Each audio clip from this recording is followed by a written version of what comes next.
as much of the mad and macabre as they were to see that day. Became a nightmare. I'm gonna do a walkthrough.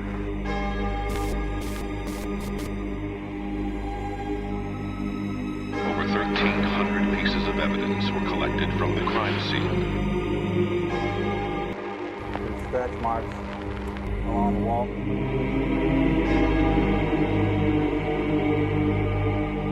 There was no doubt something paranormal was going on. And for that exact reason, I'll continue my research to drive away the darkness. Thanks for tuning into ASAP Radio. My name's Ben Robison. And I'm Nicole Kitsanis. So how you doing this fine Monday day? It is good for a Monday. It's nice and warm. Yeah, it is. Yeah, we need that too because we're going to be going camping this weekend. Well, technically we're leaving Thursday, but yeah, we'll be gone for the whole weekend with a ton of kids. Yeah, heading out to the Gifford-Pinchot National Forest where I was so fortunate to be shot at. Mm-hmm. Hopefully we'll not get that this time, but I'll pack some Kevlar. Right. Just in case. That's always a good idea. And bring hairspray. I don't know. There it seems like we need to have hairspray. Big hair, don't care. Yeah, big hair, don't care. So, but anyways, tonight our guest is going to be a local paranormal researcher, author, archaeologist, and ex-military brat of sorts, Jeff Davis, and he's going to join us here in a little bit. But before we jump in with him and start that going, let's kind of recap last weekend. We went out on an overnight investigation. Yeah, that was lots of fun, I guess I'll say, of sorts. It was my first time staying up, pulling an all-nighter that long, actually, going when the sun was up and leaving when the sun came up again. Yeah, it's one thing to do these investigations where you're showing up at 9, 10 in the evening, and then you turn around and pack up, around 4 in the morning. Mm-hmm. But it's another thing to get there at 7-ish and stay in literally until like 8 or 9 in the morning the following day. So this time we brought along with us. It's always nice when you have about 3 people. And so since ASAP is only you and I, we brought along Kayla Ohala this time with us. Yeah, it was nice working with her. Yeah, she's really great. She's very mindful. She's very diligent. And, she's obviously experienced too, so it's nothing new. However, it was new for her to do an all-nighter like that as well. Mm-hmm. And to kind of do it in the fashion we were, which was an organic approach, meaning we allowed, we set up our equipment, but we allowed for the family to still remain in the home and go about their evening. They watched a movie, the kids went to bed, and we just kind of observed. Yeah. And we went out in, different times of the night to kind of, if you want to call it, kind of take a register of... Kind of acclimate with the house again. Yeah, and kind of get an idea of what energy was going on, if any. And so in this case, it seemed really quiet all night long, and that's part of the challenge. You don't know when the spirits are going to come out or perform or do whatever. So this was just like anything. It's a gamble trying to see if you can get them to interact or just do their normal thing. It'd be really nice if they were on a schedule and could give us that schedule and be like, from like 2 to 4 in the morning, I'm going to be walking the halls and, it's opening courtesy, doors. right, to do that. You'd think. You would think, but no. I don't know. Also, the other element that we tried to use as a way to kind of compare and contrast was the father of the home, the man of the house. He was at work. He works a graveyard shift, or graveyard or swing. But anyways, I think graveyard. Yeah. And so he came home roughly around 4. He came home just after 4, yeah. Yeah, and that's normally when we would have been gone. So that was interesting because it gave us the opportunity to see what it was like once he came into the home, especially since there's a lot of potential lineage of sensitivity on his side of the family, and a lot of the experiences have been surrounded around him. Yeah, he seems kind of like the catalyst a little bit. Yeah, that's what I would say. So we're really excited to be able to, to go through all of this that we've collected, because we had a power over Ethernet style high definition DVR system recording all night long. We even had digital audio recorders placed in certain places, so that way we can monitor, real time and listen in and see if we can hear anything. And we heard some odd sounds, so we're really excited to go through that. However, with our personal family trip coming up, we're probably not going to be able to dive into that until next week, but looking forward to see what we found on that. Yep, it'd be really interesting. Yeah. So, what else? What else do we have to talk about? Well, we kind of talked about it on our last show that we just did with Carissa and Philip, or Phil. The Port Gamble Ghost Conference is coming up in October. Yes. So if you guys haven't checked that out yet, it's the 6th annual Ghost Conference in Port Gamble, October 23rd through 25th. Ben and I will be there giving a class. And we'll also have a booth. Yep, we'll have a booth set up all 3 days. But our class is on Saturday, the 24th at 6:30. But there's going to be lots of cool speakers there. Lots of cool people in general. Yeah, a lot of great colleagues, friends, good group, new people to meet, which is always great. New friendships and alliances to be forged. Some people I know of that I have never met personally are going to be there, and I'm looking forward to actually meeting them in person. And it's going to be awesome. But so, how would people go about getting that information? Yeah, they can check out the Facebook page. If they just search for 2015 Port Gamble Ghost Conference. They have a Facebook page. They also have a website where they can learn more about who's speaking, what classes are lined up, investigations, all that kind of good stuff, and buy tickets for them, because you do need tickets to go on the investigations. Yeah. So if you go to portgamble.wix, that's wix.pt-gamble-paranormal. Sweet. Cool. Thank you for that. You're welcome. Well, if there's nothing else, I say we just we get in touch with Mr. Davis and start this off. That sounds good to me. All right. Everybody stand by. All right.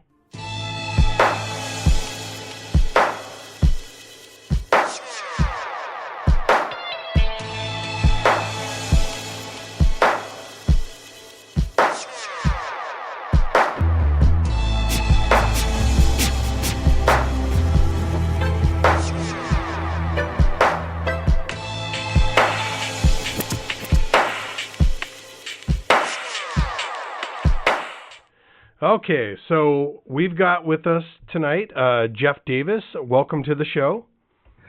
Thank you. It's a pleasure to be here. Yeah, and I know this is kind of for everybody else's benefit, but this is round 2. We did an in-person one, and that was a lot of fun. I enjoyed it a lot, and we may be able to do more of that in the future. However, the quality didn't work out as nicely as I hoped, and I already had my suspicions, but we're really grateful that you're willing to be such a good sport and sit down with us again, this time over the internet, and do this again. Well, every author likes repeating themselves time and time and time again, so that's fine. Of course, yeah.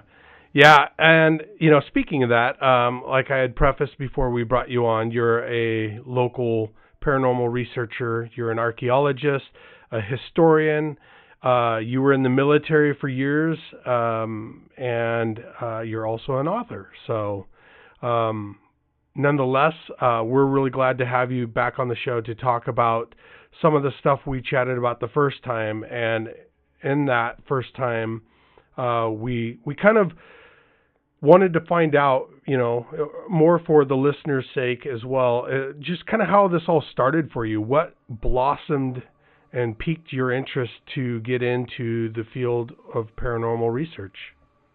It was because I was probably the weirdest kid living in Vancouver at the time.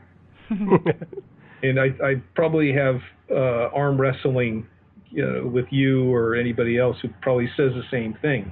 Everybody thought I was weird as a kid, and I used to go down to the Fort Vancouver Regional Library, and the paranormal section was in one particular stack, and it was a little taller than me. I must have been 14 years old when I started first going there, and it was always just out of arm's reach, seemingly, so I had to go get a little stool to get the latest books that were coming back in, because a lot of people were reading those books.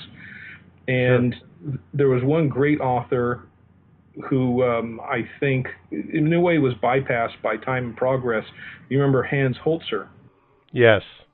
Hans Holzer really set the bar for making an interest in the paranormal, ghost hunting, if you will, respectable, scientific, or at least let's talk about it out in the open. Yeah, he was kind of considered, I think, like the godfather of modern paranormal research. So, yeah. Yeah. And the thing I liked about it was he always set things in a historical and personal context. A haunted house is not interesting. Who haunts the house and why? That's the interesting part. Exactly. Mm-hmm. So he kind of was the person that you focused on, and really, I don't know, did you model yourself somewhat after? I did. I did intentionally, because especially his earlier work, it was really almost anthropological. Right. Here he is, picking up a clairvoyant sometimes not. Let me go visit this place. Here's the historic background on it. Here's what everybody says. Make up your own mind. Right. So, after you started reading these books, did you find yourself actually, venturing out there trying to, do some of your own investigating or research? It took some years. Paranormal investigations, as they do them today, whether or not your focus is technical or whether your focus happens to be clairvoyant based, is come a long ways. Holzer wandered around seemingly just with a satchel and sometimes a Polaroid camera, and I don't know why I didn't until I was over 30. And as far as investigating, in part because I was too busy doing things. Especially being in the military too. Yeah, I joined the Army Reserves when I was 17, so I was still in high school, went to college full-time for about a year and a half, and then I spent 3 years on active duty, came home, went back to college, had 2 part-time jobs, and it really was not until I was, I think, 31 or 32 that I really became interested. And my interest was really more along the lines of this anthropological, find the story. So I didn't really get into the technical, and even though I knew how it should be done. Do you remember Peter Underwood of the Ghost Club? The name is familiar, and I think only because you brought this up the first go-around. Okay. So, refresh my memory again on that. Sure. Peter Underwood was the head of the Ghost Club, which is based out of London. The Ghost Club has been around since the mid-1800s, making it probably the world's oldest paranormal society. And Underwood put out a book, paperback, called The Ghost Hunter's Guide, and you can probably still get it on Amazon used. He now knows what's going on because he passed on a couple of years ago. But it was all non-tech, non-gizmo. It was bring these kind of colored threads and bells and tripwire cameras, this kind of stuff. And he brought a lot of psychology to it. And nice. I always enjoyed that. And so,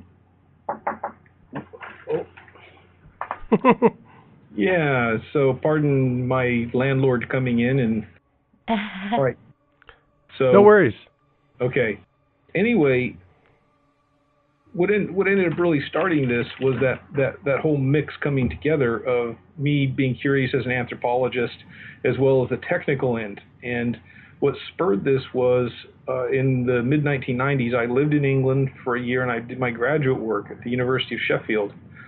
And on my way home, before coming home, I wanted to get little presents for people. And I came on a gift shop and they had Ghosts of Sheffield, volumes 1 through 4.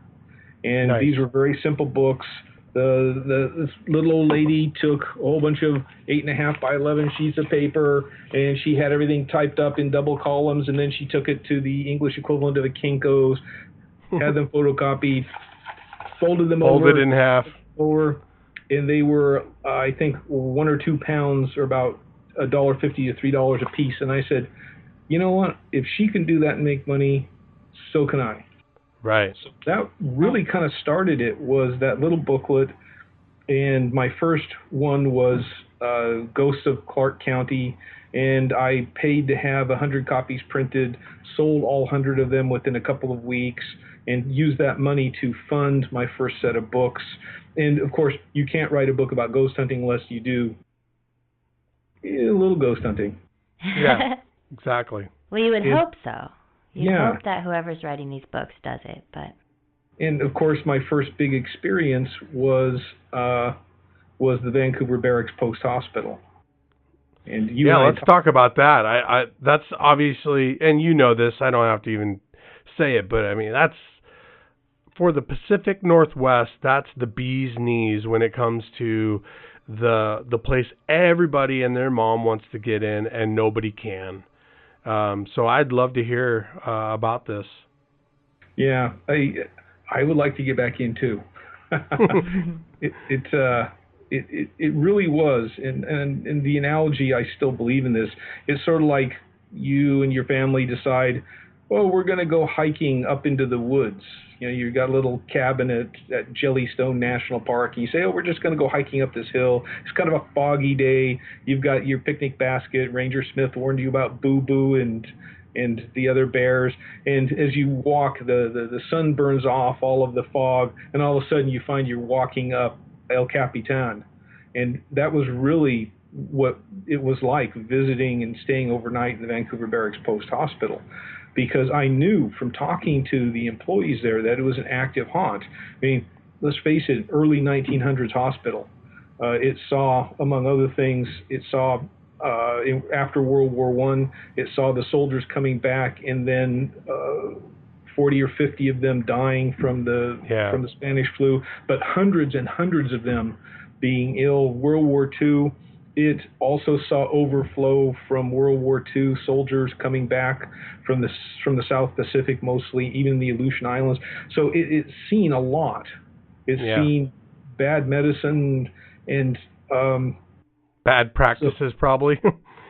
Well, what we would know today as bad practices, but at the time, the best they could do with really, I mean, when was it that Pasteur actually figured out that you should pasteurize milk, and when did they come up with the rabies virus? Not that long ago. Right. So from the very beginning to the very end, we had weird stuff happen. When we arrived, it was myself and my wife Janine arrived in one car. My friend Brian arrived in another, and we actually wore those things called watches, which people who have cell phones don't use anymore. What is this device you speak of? Inside of this is a little gremlin that will make the hours change. Yeah. Witchcraft. Exactly. Witchcraft. So we set our watches on in our car. We had, of course, clock radio, and so we set our watches by that. And I'm going to jump forward. When we left, maybe less than 12 hours later, all of our watches had different times from each other and a different time from that clock radio. We were off by, I think, about spread between 10 and 15 minutes. Okay. And that itself is an amazing thing. Mm-hmm. Yeah, some kind of just time loss effect that took place. And I'm correct me, that happened. So you set the watches prior to going inside the hospital, and then when you guys left, you guys discovered that they were all off by 10 to 15 minutes. Correct. Wow. And none of our watches had exactly the same time either, which was kind of interesting. It affected everybody differently. Yeah. That's fascinating. So what was it like? The whole, I mean, what did you, I guess, what was your guys' approach going in?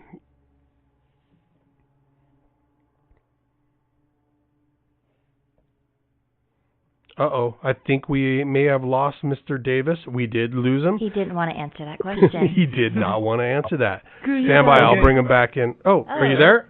I am. All right. Yeah, let's you know what? Maybe we will try to see if we can go about it without video. You can turn your video off. Maybe that'll improve the quality. I like looking at you. You're a handsome guy, but yet the internet is trying to player hate this situation. Nice posing. Okay, so how do I turn off my... Should have a little... There you go. You got it. All right, so what was your guys' approach going into the hospital? Well, you know, it was, I hope, understandably amateurish. Bear in mind, this is the mid-1990s, so all these computerized gizmos didn't exist. The biggest technology available were VHS video recorders that you would go ahead and hold over your shoulder. You remember they weighed about 20 pounds? Oh, yeah. And magnetic tape cassette recorders. That was about as high-tech as we could get. And so we did use them. We, first and foremost, we went in, made sure the doors were locked. We went the first floor, second, and then eventually the third floor. This building has a basement, a first floor, ground floor, and one large floor above it, and then an attic space that's partially finished, partially not. So we wandered around there, and my friend Brian, it was his video recorder, and he'd used it several times. He never had a technical problem.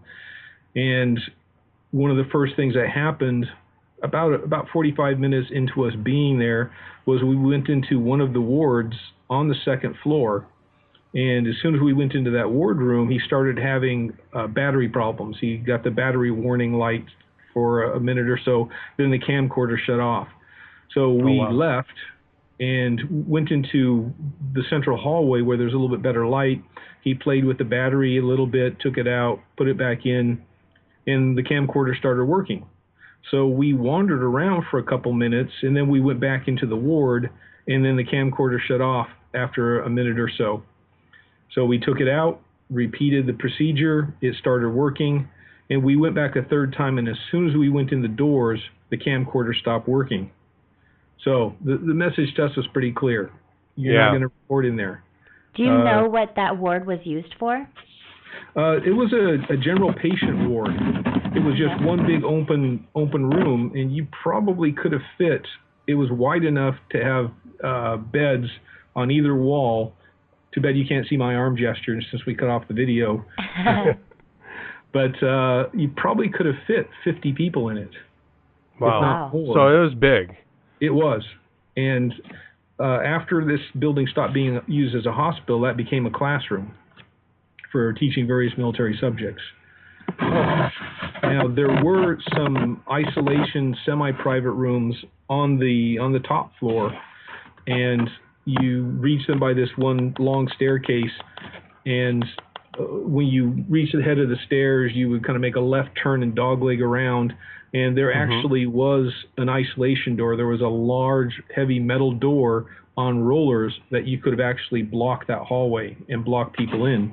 And as I recall, there were 3 or 4 rooms big enough to fit maybe 4 or 5 beds in. And so those would have been the isolation rooms. Why would they do that, though? Why would they block them off? What was the purpose of that? Just for there are many reasons why you want to isolate patients. Like a quarantine type thing? Yes.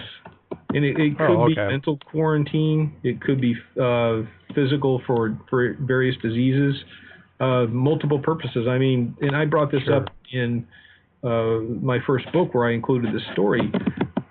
Even into the early 20th century, a lot of people involved in psychology, one of their theories was if we just isolate these patients with mental illnesses, they'll be better because we notice that they just kind of curl up into a ball, and that's much better than having them screaming and yelling. Right. Yeah. Wow. So while you guys were there, did you have anything crazy happen? I mean, you obviously had some battery drain take place, but did you guys have anything? Did any ghosts jump out and like arm wrestle you or do a dance or anything? No, we did not have that happen. However, we had interesting situation in the infamous ladies' room on the second floor. Okay. And that was interesting because the phenomena continued between visits. Oftentimes, as you know this, you go there once and something happens and it never gets repeated, no matter how many times you come back. Right. So in this particular instance, again, I'm trying to remember, we were there for maybe 2 hours. We were on the ground floor having a snack, and I needed to go to the bathroom, and I did not know where the first floor bathrooms were. So hey, Jeff, I have to stop you real quick.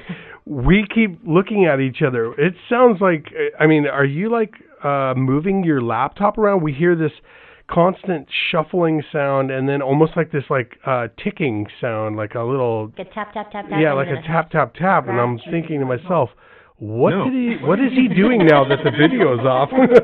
No, not at all. Wow, that's bizarre. So I don't know what that's all about. It literally sounds like, I don't know, somebody's moving some kind of metal plate around on the desk and then like followed with some like tapping. No. Oh, it's okay. not happening now. Yeah, it's quiet right now, but I don't mean to interrupt you. We kept looking at each other going, what is that noise? So anyways, talking about the hospital. Oh man. Yeah, right. The spirits are getting antsy. Yeah. Especially when we're talking about the ladies' room. Yeah. Where was I? You were up in the ladies' rooms. Yep. Okay, so up in the ladies' room on the second floor, and I like to joke about this because not very many men go into women's restrooms without going to jail. So right. I went in, and I really didn't know what to expect. I do know ladies' rooms are supposed to be nicer than men's rooms, but this isn't a former military hospital. So I opened the door, went in, turned on the lights, and I saw to the left there were a series of 4 wooden stall doors, and they were kind of louvered wood. So I did do the first thing anybody does in a haunted building. I went ahead and checked all 4 stalls. That's right. Smart man. And what I found was, and this is kind of a little fuzzy thinking that the Army's famous for, these stall doors, instead of opening outward, they actually open inward. So you had to actually push the door open, kind of get into the stall. Right. And then you could close the door once you were inside if you moved around. And these were about the size of an old-fashioned phone booth, for those people who remember those. Yeah, so those are very small quarters right there, especially when you have to fight a door to get in and then turn around and close the door. Yeah, and they were spring-loaded to actually close. And this factors into what happened at the end of the visit. Now, one of the stalls actually had a water heater in it, and the other 3 had ordinary commodes. And the thing that was interesting to me was that the toilet seat lids and the seats themselves were all up. And I did think, wow. Yeah, I thought, wow, this is something about women I didn't know. This is a different kind of woman here. So, was fate leading me astray? Maybe. I was waiting for I got all sorts of visions going through my mind right here thinking about this, but I'm sure you were perplexed. Did you set them down or did you leave them as is? Well, I'd been married long enough to know that the toilet seat lid goes down. So right. I did put them all down, and after I finished my biological business, and I went downstairs, and I told my wife and I told Brian what had happened. And I think my wife is the one who said, oh, the janitor probably cleaned them and left them up. So I leave it at that. Yeah. Seems plausible. Yeah. No, it must be the ghost. Right. A male ghost that at that. So that's right. So you had a lot of business to attend to. Yeah. Now, about an hour later, Brian had to go to the bathroom, and I gave him directions. And he came back a couple minutes later and said, Jeff? Yes, Brian? I thought you said that you left the toilet seat lids down. Well, I did. Well, they're all up again. So we ran up the stairs, and sure enough, he said that he had lowered the toilet seat lids himself, but in that time, all of them were up again. All three were up again. And so we thought, that's mighty cool. That is really cool. That is cool. And did you guys, you said you had a regular camera, right, with you? A camcorder, yes. I don't remember if we brought a standard film camera or not, but we did camcorder. We went back a couple more times. We went through the building, which took about 45 minutes to an hour to just walk through the building, and we made a point of lowering the toilet seat lids and checking for that effect. And again, I'm going to jump forward. We thought everything was okay, and we were just getting ready to leave, and we came in with the camcorder and we're taking pictures. And I remember saying, "See, all of them are down. This must have been just us being crazy." Right. And I didn't think about it, but one of the toilet seats was down, and the stall door was also closed. And I had remembered in that particular stall, in order to actually open the door completely, you actually had to raise the toilet seat lid, because the lid stuck out just enough that you couldn't open the door all the way. You had to actually get the door partially open, right, raise the lid, then open the door. And so I had actually done that, and I had closed the toilet seat lid, and the door had been held open by the toilet seat. But when we came that last time, no, all the doors were closed. So something had raised the toilet seat, the door closed, and then lowered the toilet seat again. And that would have taken quite a bit of energy, too, for a spirit to have, manipulated that to get it past that and... yes. Yeah, make the door close. It was obviously adamant that it wanted that door closed. Yes, and the lid's down. And the lid's down, which is weird because they were up before. Maybe they got to the point that it was like, all right, you guys want the seats down. I can handle the seats being down, but the door has to be closed. We got to have a little privacy. All sorts of different criteria going on there. Wow. So what else happened? Because I've jumped around several times, imagine we made our last sweep through the building, and this being on the second floor, we then went down into the basement, and that's where we decided to take our nightly nap. And part of the reason we did this is we were not the first people in that hospital building. There had been a woman a couple of months before who had been given permission to kind of camp out in the basement, and she felt that a malevolent force told her to proverbially get out. Wow, that was nice. That was excellent. Well, thank you very much.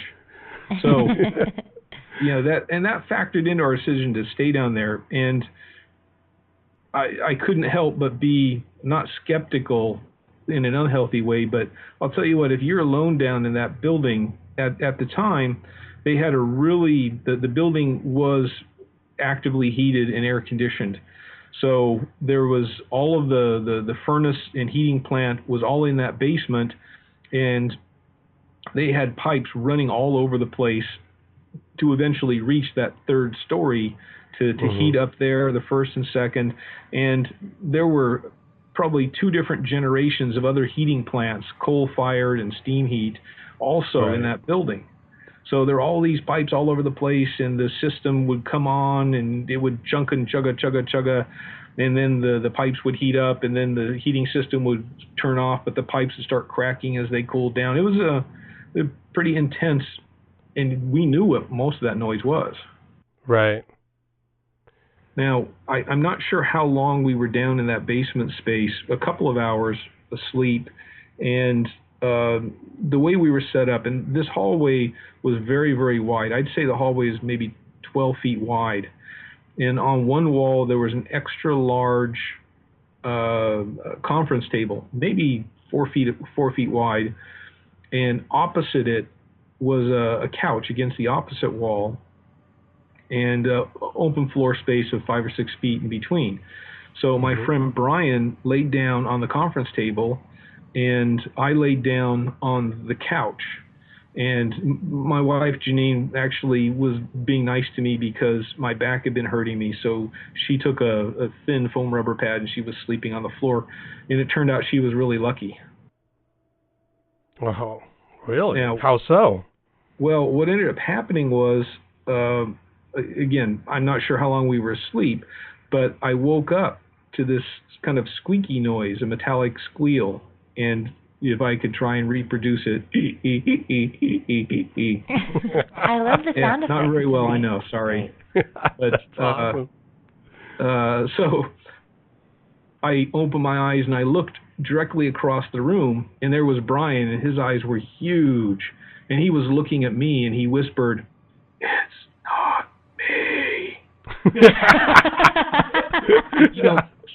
You know, the stress does amazingly weird things to how we react to it. So I just kept on looking at him, and I whispered back, "What's not you?" or something like that. I love this story. And he, or even just, "What?" So he spread his arms wide so he was kind of like making a T, and I could see he locked himself up and he was stiff, and I could see that the table was shaking under him as he was all stiffened up, and it was that shaking noise that was making the squeaking. Oh, like the legs of the table or something squeaking? And so stress continued, and I whispered, "Well, get off." And he rolled off that table, and he, after doing this kind of roll, he ended up channeling Bruce Lee or something like that, and facing it, ready to do battle with the forces of evil. Right. And it stopped shaking. As soon as he got off, it stopped? Yeah.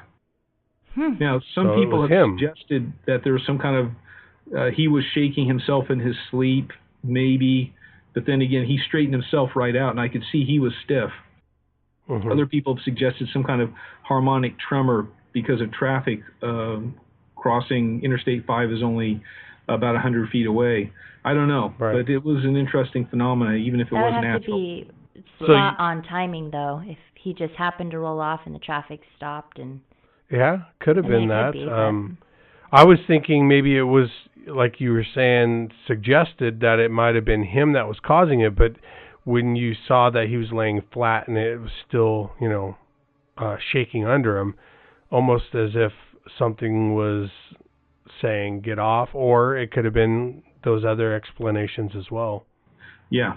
Now, here's the interesting thing about trying to find, quote, plausible logical explanations for what some people think is paranormal phenomena. How many coincidences do you need before you say, There's way too many coincidences. Right. Yeah, no, that's a very fair, a way to look at things too. So, did anybody try and get back on the table to see if it was like a weight thing, or did you just say, "We're done"? It is Washington. No, it was actually about that time that we all decided it was time to go home, and we made our final sweep through the building, and then found that the toilet seat lid in the final movement of the seat and lids. Right, being in the position they were. Yeah, and I was allowed in a couple more times, and the second time I went in with a regular magnetic cassette recorder with, this time, 2-hour tapes, so that they would be 1 hour on each side. And Rant came in with another friend, and we every hour went back, opened the door, reset the tape, and then sealed the door. I had a special ring and some clay, and the door was no one had ever gone in the door, otherwise we would have seen that. And and you know this, Ben, you just got done with an investigation. How many hours do you have to spend going through material? Yeah. We just talked about that right before we brought you on, that we got lots. Yeah, we got lots and lots. So no matter how quick you try to go through it, it still takes forever because you're going to be rewinding, re-listening, or re-watching, anything that you suspect. So it always takes at least twice as long, if not longer. Exactly. And so since the TV shows didn't exist and I didn't have any fans willing to listen to my stuff for me, this is when you and I should get TV shows to have people do all this work for us for free. Right. Anyway, once I got to oddly enough, the tape that started around midnight, in a period starting probably about 8 minutes after midnight to about 20 minutes after midnight, I actually got sounds inside the room. Some of what may have sounded like somebody coughing or walking around inside, as well as the sounds of these stall doors opening and closing. And the very last time, it was the loudest. These sounds got louder and louder progressively until this very last kind of outburst. Mm-hmm. And of course, I went crazy and played it for everybody. And I didn't understand the technology very well. These 1 hour audio cassettes, the reason they can record 1 hour on the very same size cassette as a 30-minute audio cassette is because the tape is much, much thinner. And because of that, any recordings made tend to degrade in sound the more often you play them. Right. So I did get them digitized, and they are on my website for people to listen to. And, very cool. Yeah. And yeah. I was going to say, this is probably a good spot for us to take a quick break and then come back and pick up where you left off there and then move forward with the rest of the show. Okay. So, yeah, let's take a quick break and we'll be right back.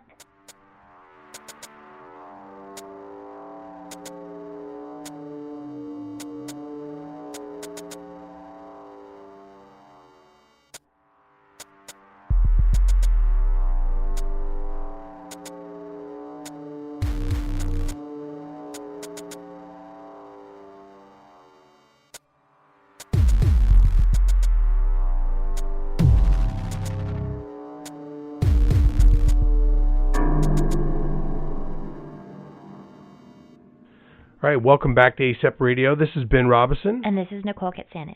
So we're going to pick back up here with Mr. Jeff Davis and let him kind of talk about the rest of his time out at the Barracks Hospital here in the beautiful city of Vancouver, Washington. But before we do that, I'd like to give a shout out to Mike Smith over at the InfoSub. Yes, thank you, Mike. Mike Smith, InfoSub, he kind of gets our radio out there so everybody in the world can listen to it. So you can listen to him on his website. It's http infosub.listentomyradio.com. That's the number 2, not spelled out. Or you can find him on Facebook at the InfoSub, and InfoSub is one word. Yep. So thank you, Mike. Yeah, thank you very much, Mike. All right, so Jeff, why don't you, just kind of pick back up where you left off there, explaining some of the things that you had happen the next time, especially you were using thinner cassette tape that allowed you to do 2 hours, 1 hour on each side of it, and you ran into some issues with the quality, but you've had those digitized since then? Yes, I have. And really, this was for people who are younger than the age of 35. They're probably saying, "What? Oh, come on! You had trouble getting these digitized?" Yeah, actually, yeah, right.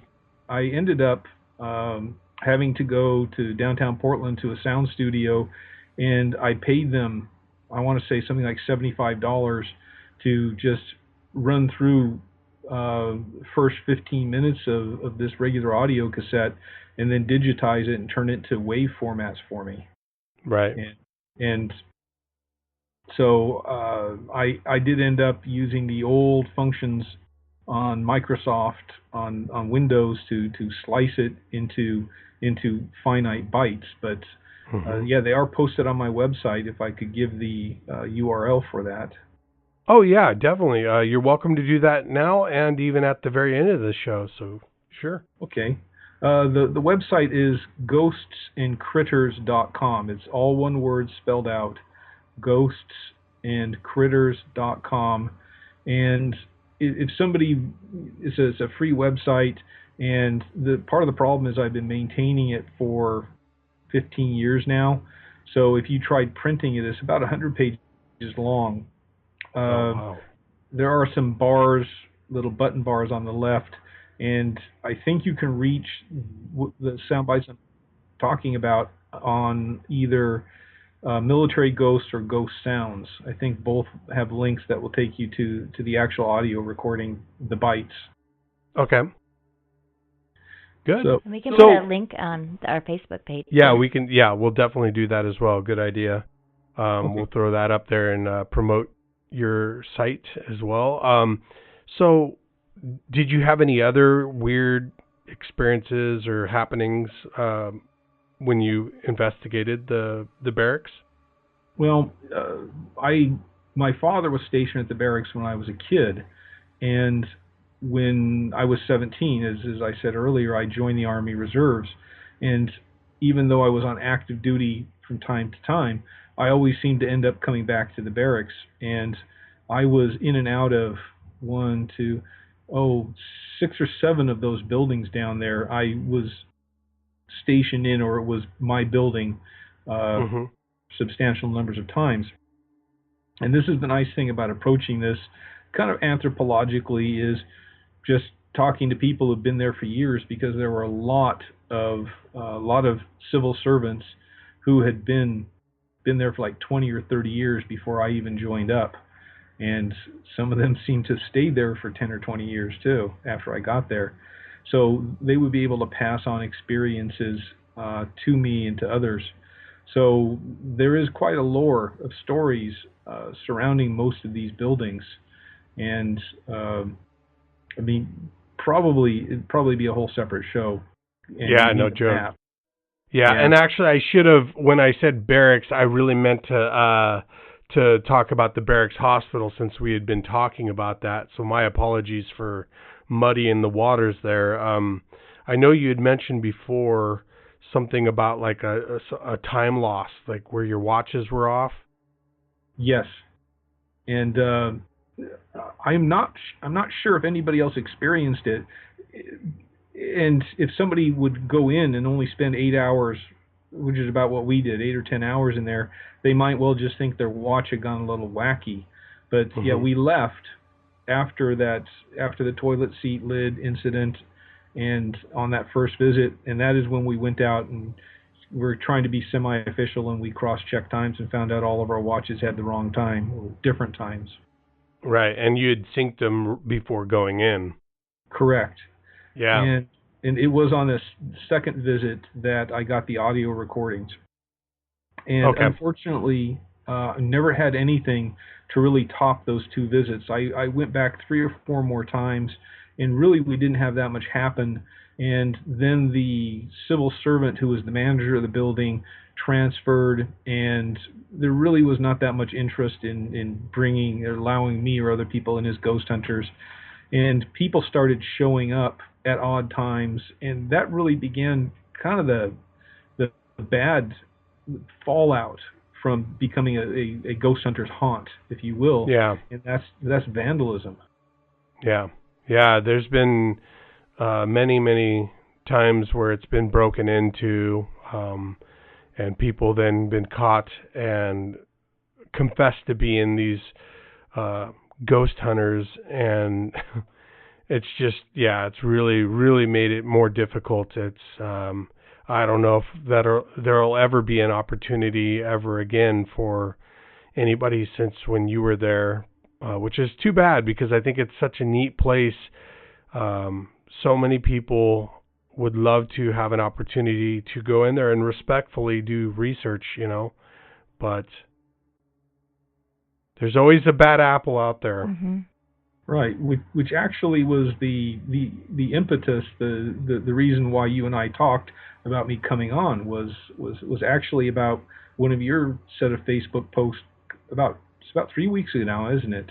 Yeah. When you went Bigfoot hunting.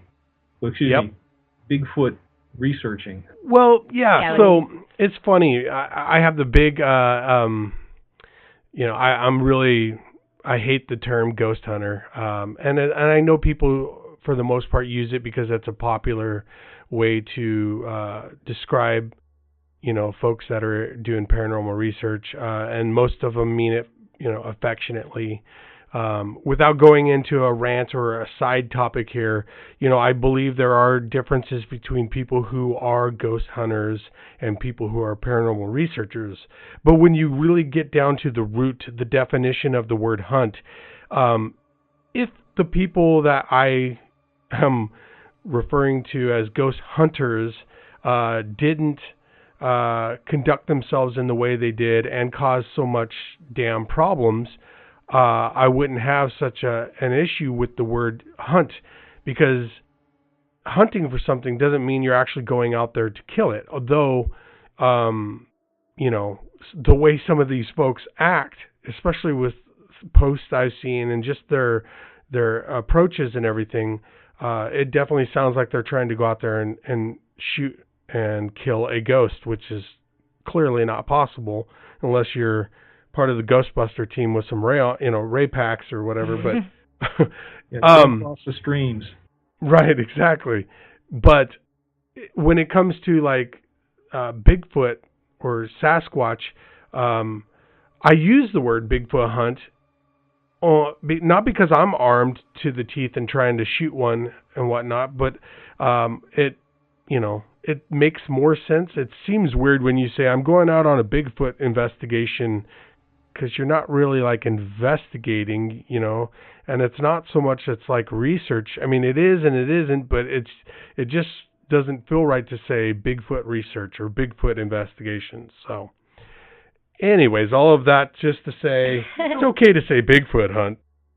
That's okay. That's okay. And this little exchange that we just had really is, to me, one of the most important things is in paranormal research, in cryptozoology, the search for supposedly extinct critters. There is no university that teaches this stuff. Consequently, there is no real dictionary and glossary of terms that 100% of the people agree upon. Right. And then what happens is people will have a same concept in their minds. They'll use different phrases. And it's so easy, though, especially via email, to offend somebody inadvertently, accidentally. And for whatever reason, we live in such a reactionary society that once you've offended people, for some reason, many people are unwilling to hear an explanation or a clarification. Right. And that was, thank you for asking me on the show, because I want to, if I can, enlarge a little bit on what exactly happened. Sure, please do. Yeah. Now you had just come back from a little stint on the Gifford-Pinchot National Forest. Yep. With one of your research partners, who happens to be in training to become a wildlife biologist. And you posted some photos and said, we got some stuff on audio, and I paraphrase there.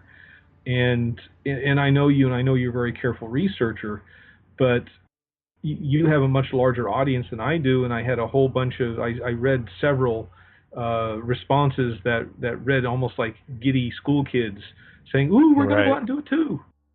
Yeah. And so I took the opportunity to write something very short, which I'm paraphrasing myself, said, you got to be careful and think of the consequences of what you're doing. And I had worked for the Gifford-Pinchot for several years, about 5 years, year-round. And I remember distinctly we had this group of people who showed up, and they went to a place called Skookum Meadows toward the end of, just before the winter snows.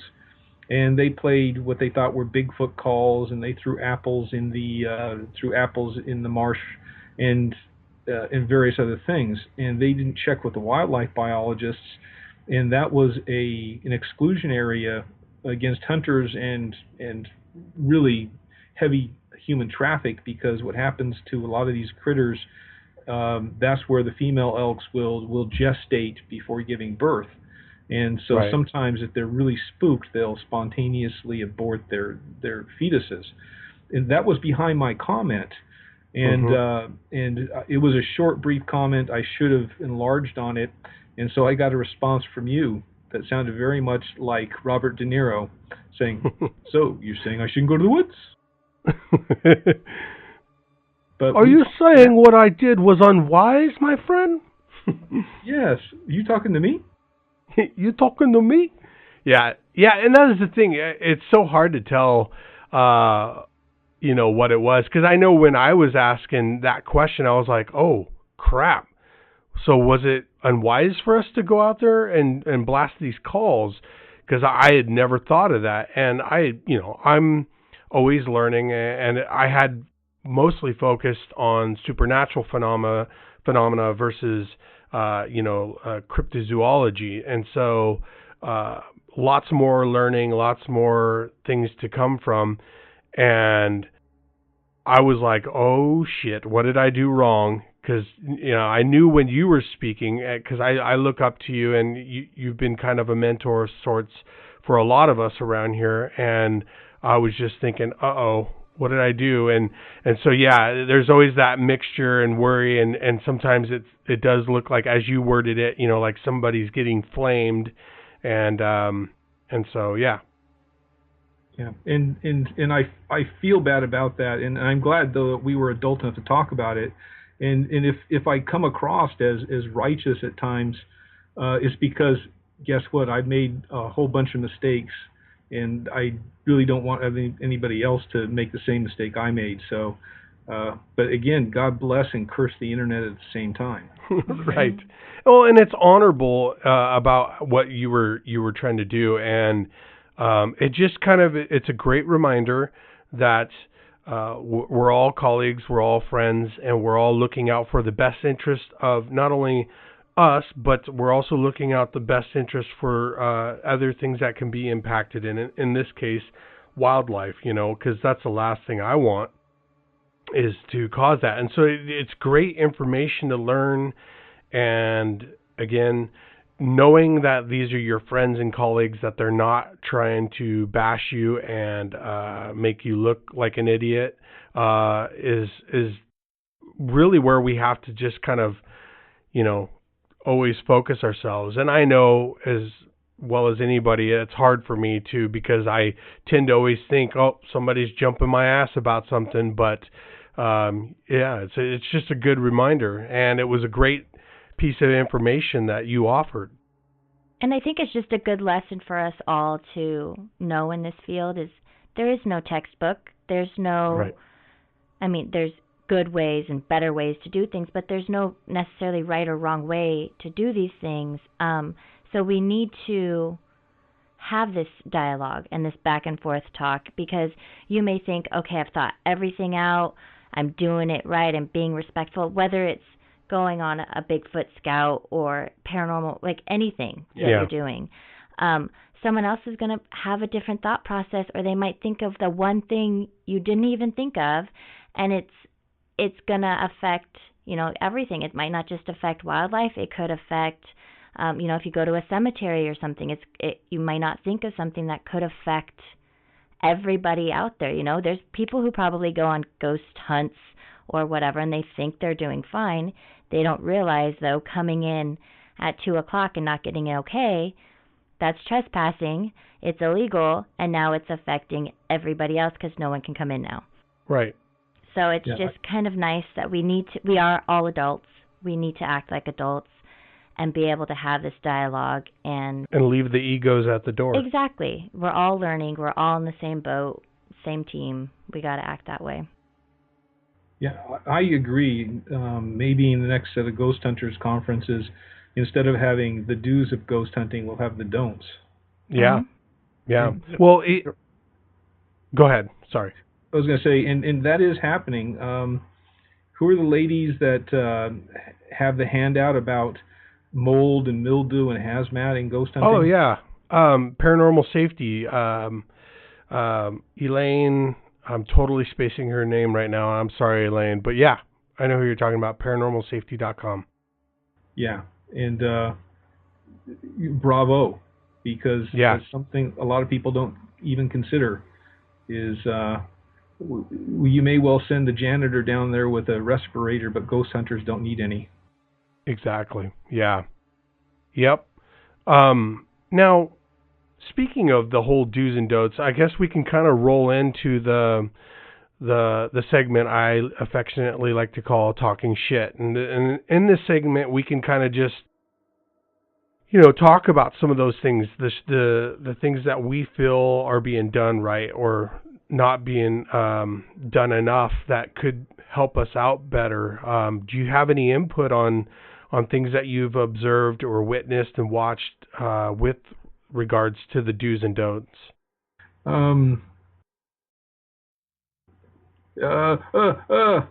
Sorry, I was being overtaken by a malevolent spirit. No. Exorcise that demon. Hallelujah. There are so many do's and so many don'ts, but they all revolve around think beyond the moment. And again, I'm guilty of this. When we spoke before, I talked quite a bit about location, particularly, let's face it, cemeteries. To a lot of people, it is the grist to the paranormal mill, where they get seemingly EVPs all the time, and so because of that, they gravitate toward them. But there are a lot of considerations. What if the cemetery happens to be private? Mm-hmm. What if the cemetery happens to be unsafe? Right. A lot of unsafeness, and so now, on the other hand, there are some paranormal societies that have actually adopted cemeteries, where they do cleanup and they beautify and things like that. So, in those groups are thinking beyond just the moment of catching an EVP. Yeah, and it's showing too that not only are they, have intentions to do research there, but they're trying to strengthen a relationship between the people who either own or manage those cemeteries and the groups, so that way they can allow for future endeavors and research while investing kind of right back into it, with their own sweat equity, if you want to call it. Yeah, and that leads to it's so funny and ironic where ghost hunting is, and some people separate out the word spiritual from religious, but ghost hunting is multiple levels. Yes, you are investigating the unknown and trying to make it known, but it is also a spiritual journey for the people doing it. It reaffirms faith. And so many ghost hunters, paranormalists, feel isolated from the mundane, ordinary citizens too. And so what you're talking about is re-identifying and getting out, becoming one with the people who don't know and don't care about ghosts, and maybe bringing them in and educating them a little bit. Yeah. Now, if you had any advice to give, like brand new green, investigators that are wanting to pursue this field of research, what advice would you give them that you felt was the most important advice to start with? Take your time, do a lot of reading, and see if you can't find groups whose approach interests you. Now, mixed in with that is be honest with them, and if you want to be part of their group, that's fine. But also, if you want to ultimately set up your own group, paranormal group, tell them that too. Yeah. So that they understand that you're coming in to learn from them, and then sooner or later you're going to branch off. Exactly. You and I have both seen groups form. They start up usually as one person who brings in relatives or co-workers. They get big, they get successful, and as everybody gains expertise, they start wanting to go different directions. The physical approach, the gizmo approach, the clairvoyant approach, the demon biblically oriented approach. Right. And all too often, these groups try and stay together too long, and then you just have this horrible breakup. Yeah. And you know, it gets nasty. And which is one of the reasons why I don't have a group.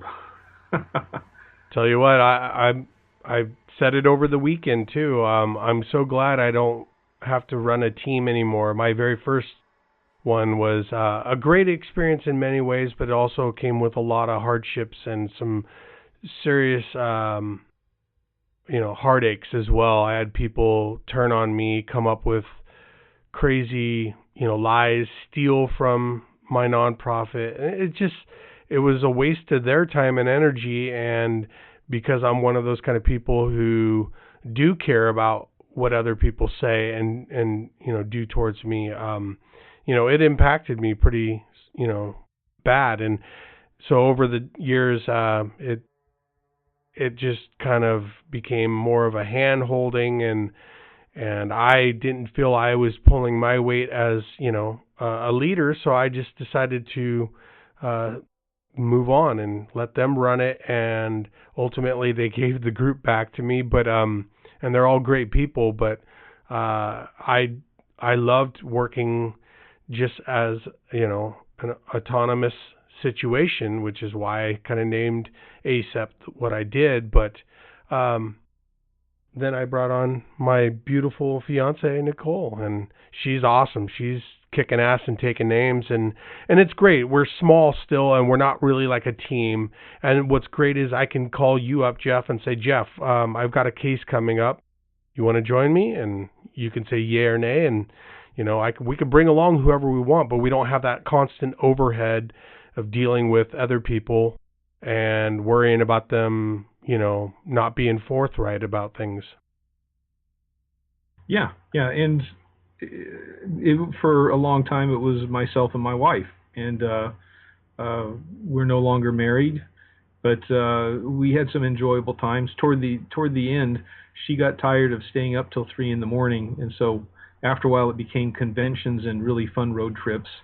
Right. And those are also degrees of paranormal investigation. People should think about setting up in within their own mind, what kind of investigator am I going to be? Is it going to be recreational ghost hunting where I stay at haunted hotels 3 weekends a month? Right. Or is it one of these things where I am going to spend $5,000 on various gizmos and stay in one place and only that place until I solve the mystery? Right. So wait. Can we go back a little bit? We have the option of just staying in haunted hotels like 3 weekends every month. Ben, did you one? Not tell her that? I want to sign up for Jeff, that. Shut it. I'm going to be broke. I want a paranormal It's massage. either you dump $5,000 in gear, right? Or you dump $5,000 in trips and stays at the hotels. Yeah, right. And mimosas and Yeah, I'd like some of those. I want that one. See, now you got her all excited. I signed up for the wrong thing. Dang. She's with the boring group. Well, so this, and that's what also one of the things that gets confusing when you read people's posts and they say, "Hey, had a great investigation here, and here," and then you get back to them and it turns out it was recreational. Right. And that's not illegal. There's nothing wrong with it at all. More power to everybody. But it gets confusing again since we don't have terminology. Yeah. And that's why, like, for me, I'm not a hobbyist when it comes to this. I always describe myself as kind of your passionate, legitimate paranormal researcher. And as a researcher, I think you become several different things. You wear different hats.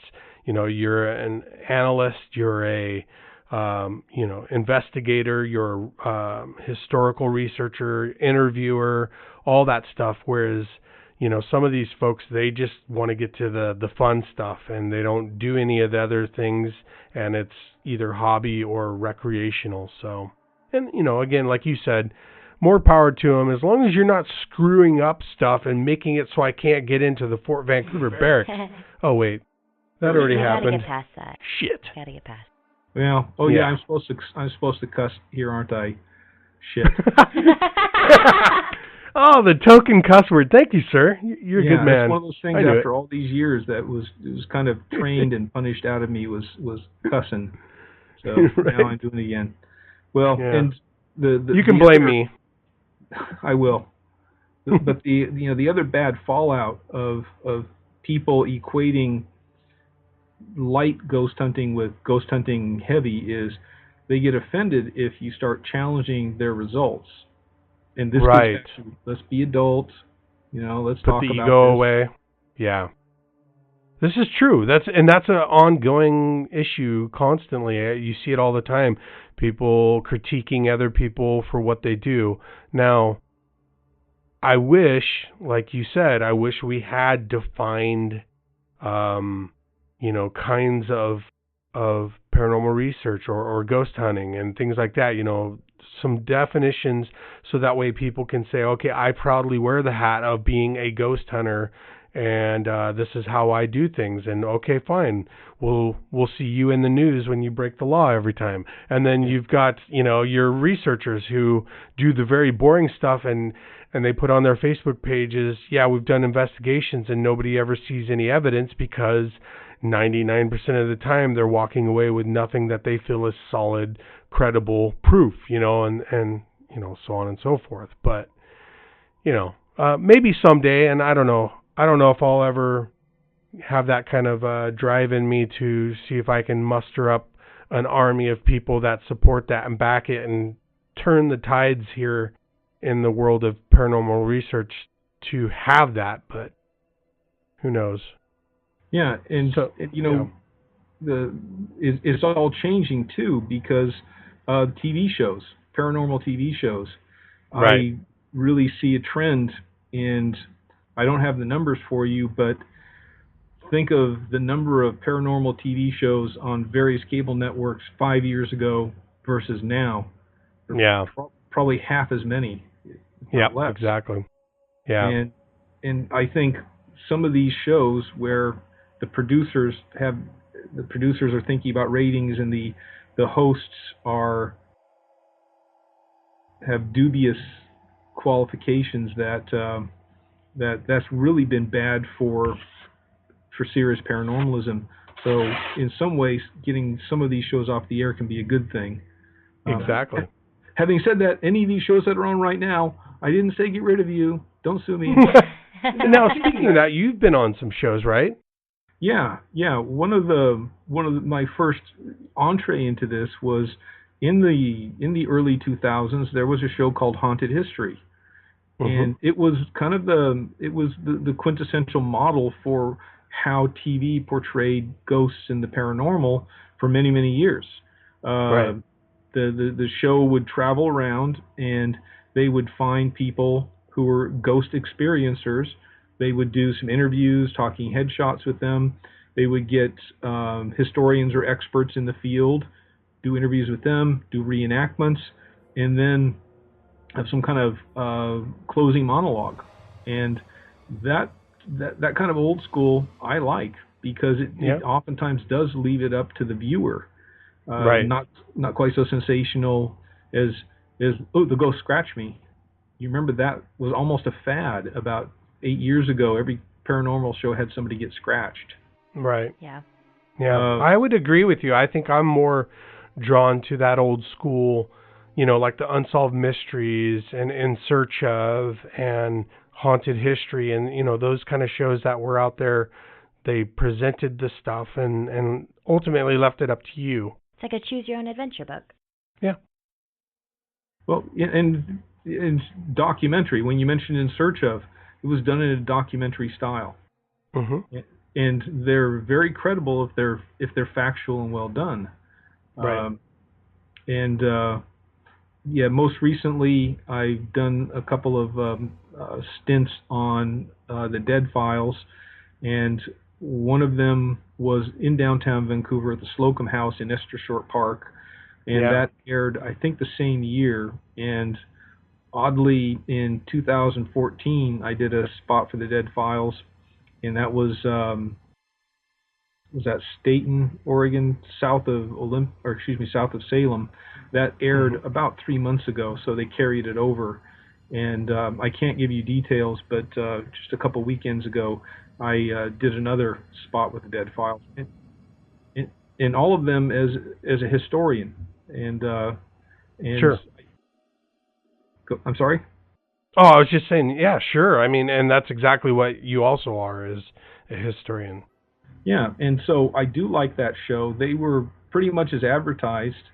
I've never met their clairvoyant. Whenever I was there, she was nowhere around, because that's part of their show is they sequester her. Right. And I know on TV shows like this, everybody has a ghost hunter TV show that they really, really love, and then one that they really, really don't like. Right. But having said that, even if the one show you don't like kind of contacts you and says, "Hey, would you be one of our guest walk-ons?" Almost all of us, me included, would probably say, "Yeah." Yeah, if the money's right and the opportunity seems legitimate, and of course I've been through the ringer where I've worked with a production company and they were going to cast me as the lead in a paranormal reality show, and you know, you go through all the negotiations, and of course me being who I am, I'm like, well, I want to know though, you're not gonna make this another one of those fake shows, and they tell you whatever they need to tell you, and I know that's what happened, and so I likely, would have been in that same boat. I would have sold my soul, and I, it is what it is. But the show never happened, so I agree with you. I mean, we're all going to talk a lot of shit, but when they call, you're going to be like, oh, cool. Well, and hopefully we have enough stick-to-itness or enough, let me think about this. I also occasionally get the phrases headhunted. And I remember I was talking to one show, and I said, hey, how about this as a novel approach? We do ghost hunting in the daytime. You can't do that. The ghosts only come out at night. Crickets, yeah, yeah. So we're kind of at the end of the show. I'd like for you real quick to, pimp out some of your Facebook page, your books that you've written, or even co-written, as well as, links to your website and maybe wherever to get the books, which I think you said is also embedded on your website. So do some shameless plugging. Wow, shameless plugging. I'm about 5'10", hazel eyes.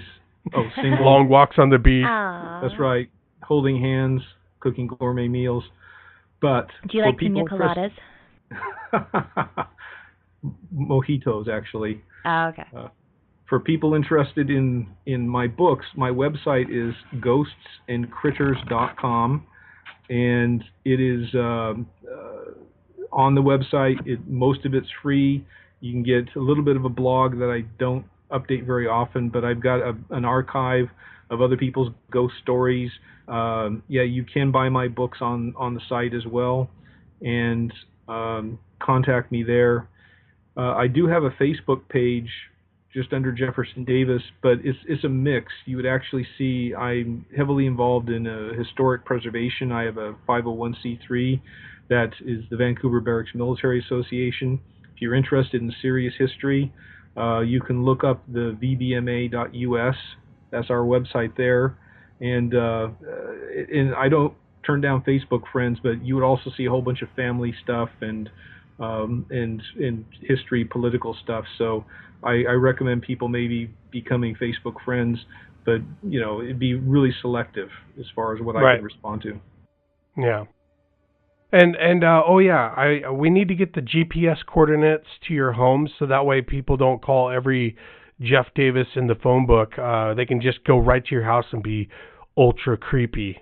Oh yeah, thanks for that shameless plug. For those of you who've not heard me rant, part of what happens when you're like the groundbreaker, the first one, is I did have things like that happen. When many years ago, I did have somebody call my house at about 1:30 or 2 in the morning. They called every other Jeff Davis in the phone book before they got to me because they were, for some reason, going to go back into their haunted house in the middle of the night.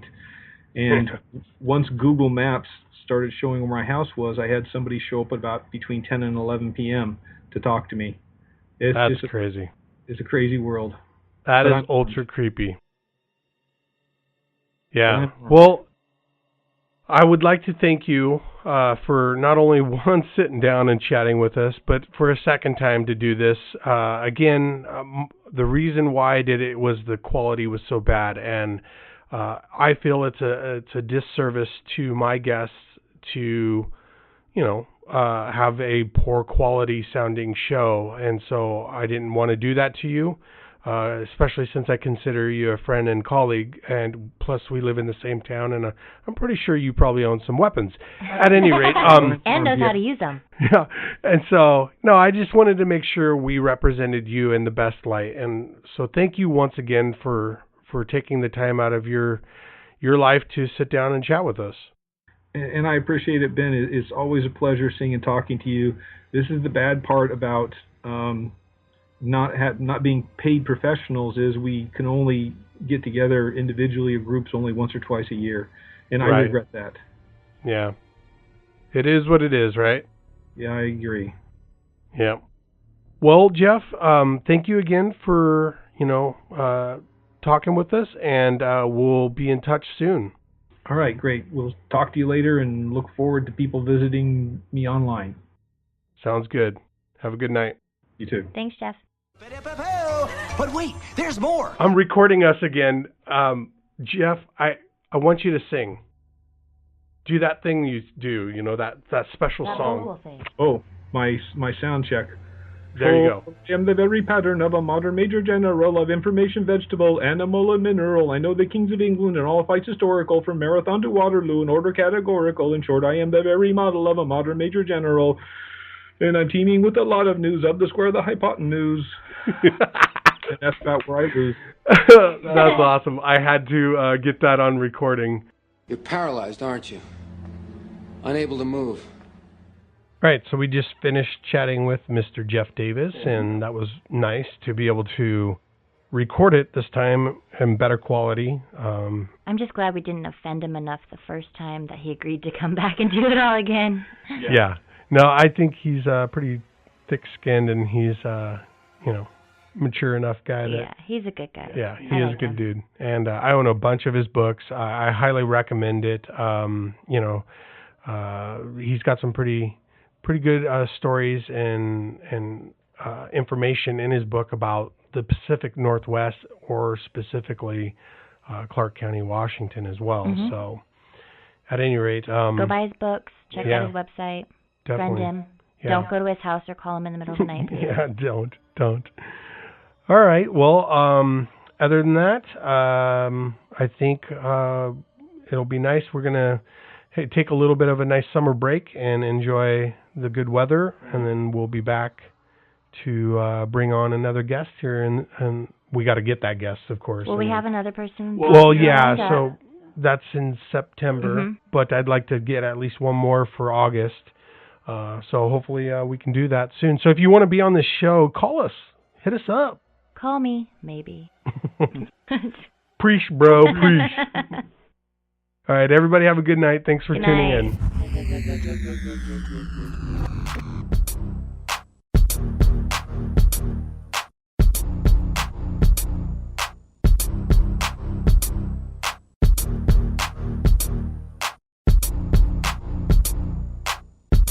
It was a nightmare.